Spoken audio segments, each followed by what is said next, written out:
calling it the opportunity of his lifetime.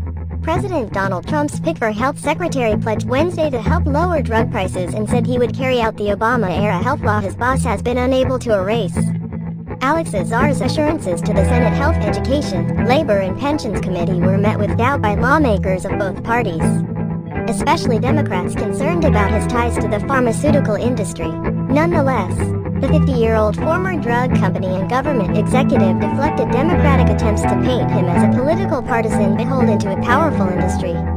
Some Democrats, including Sens, Maggie, Hassan of New Hampshire and Sheldon, Whitehouse of Rhode Island, focused their questions on practical policy issues not tinged by ideological conflict. "I don't have farm as policy agenda," Azar said at one point.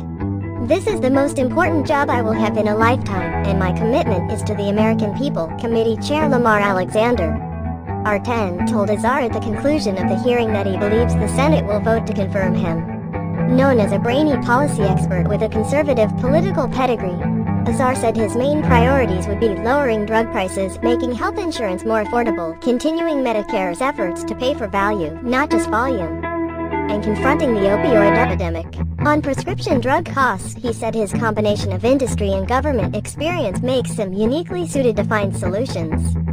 Azar spent a decade as a top executive of pharmaceutical giant Eli Lilly and served in senior positions during a previous stint at the Department of Health and Human Services, which he'd now lead.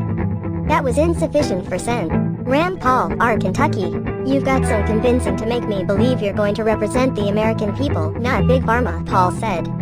Paul demanded a written explanation from Azar on why it wouldn't be safe for U.S. patients to import lower-cost prescription drugs from other advanced countries.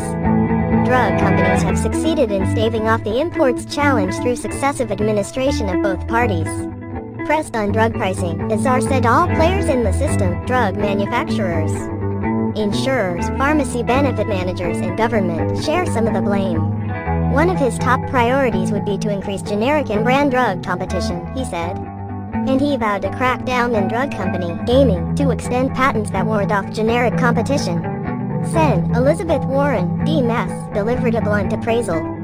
"Your resume reads like a how-to manual for profiting from government service," she told Azar, noting the millions he earned at Lilly. Azar was also quizzed about the Trump administration's conscience exemption, which allows employers to opt out of providing free birth control to women. He said few employers have invoked it, and signaled that he supported their ability to do so. The Senate Finance Committee will hold another hearing on Azar soon and formally decide whether to send the nomination to the full Senate.